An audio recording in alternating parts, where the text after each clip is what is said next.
think there's been a lot said here on the stage that I really, really agree with, and we've had a very issue-oriented, substantive conversation here.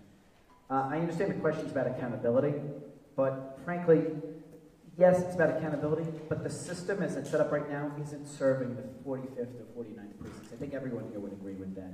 The 45th precinct, Marjorie touched on this a little bit, it's the second largest precinct in the city of New York.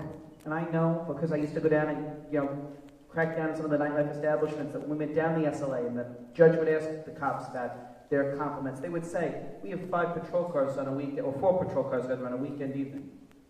Culp City, Westchester Square, City Island, Country Club, Bronx Neck, Pelham Bay. That's not enough. We need to start measuring the response times, because if we keep doing it based on CompStat, we're going to lose that argument each and every time to some of the higher crime precincts. What really matters is how quickly that cop can get on your door when you have a problem. That's how we have to start measuring these things. We need people going down there doing effective oversight of how long it takes to respond to these calls.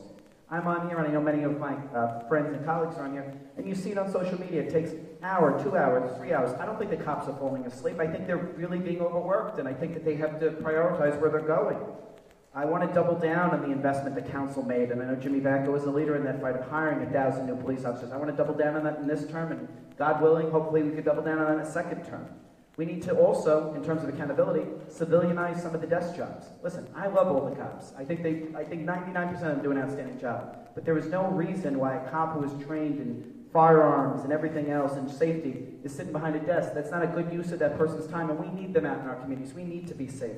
I want to accelerate the neighborhood community officers. I want to incentivize the officers to live in New York City if we give them a bonus to live in some of the communities they patrol, which touched on a little bit what Marjorie said.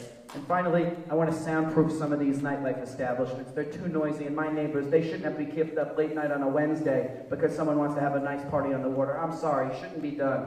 And finally, a way that we have helped, and I've worked with Bob Beater and Annie on this, is the 45th Precinct Community Council is now 501c3. It's a tax-deductible donation, and we're going to be doing more in whatever role I serve in to make sure that we're complementing our police officers in the service they want to do to the community. Thank you so much.